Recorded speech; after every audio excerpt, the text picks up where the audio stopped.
കേരളത്തിലെ സാമൂഹ്യക്ഷേമ പെൻഷൻ വിഹിതം നൽകാനുള്ള ഉത്തരവാദിത്വത്തിൽ നിന്ന് പിന്മാറാനുള്ള കേന്ദ്ര സർക്കാർ തീരുമാനത്തിനെതിരെ KSKTU മണലൂർ മണ്ഡലം കമ്മിറ്റി വെങ്കിടങ്ങ് BSNL ഓഫീസിലേക്ക് നടത്തിയ മാർച്ചും ധർണയും സംസ്ഥാന കമ്മിറ്റി അംഗം KA വിശ്വംഭരൻ ഉദ്ഘാടനം ചെയ്തു.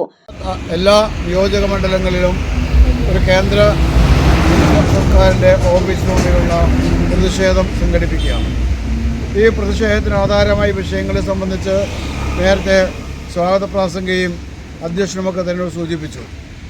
നമ്മുടെ രാജ്യത്ത് ഇന്ത്യ ഭരിച്ചുകൊണ്ടിരിക്കുന്ന ഭരണാധികാരികൾ സാമൂഹ്യ സേവ പെൻഷൻ വാങ്ങിക്കൊണ്ടിരിക്കുന്ന 62 ലക്ഷം ജനങ്ങളെയും ദ്രോഹിക്കുന്ന ഒരു സമീപനമാണ് സ്വീകരിക്കുന്നത്. അതിൻ്റെ ഭാഗമായിട്ടാണ് കേന്ദ്ര ഗവൺമെൻറ് ഈ നമുക്ക് തരേണ്ട 3 ഇനങ്ങളിലായി തരേണ്ട ആ പെൻഷൻ സംഖ്യ കേന്ദ്ര ഗവൺമെൻറ്. മണ്ഡലം സെക്രട്ടറി KR ബാബുരാജ് അധ്യക്ഷനായിരുന്നു. മണ്ഡലം കമ്മിറ്റി അംഗം Ancy Williams, PK Aravindan, TK ചന്ദ്രൻ, KA Balakrishnan, KK Anilkumar, Janardhanan Mannummal, Nattika area secretary KC Sudha, KK Babu എന്നിവർ സംസാരിച്ചു.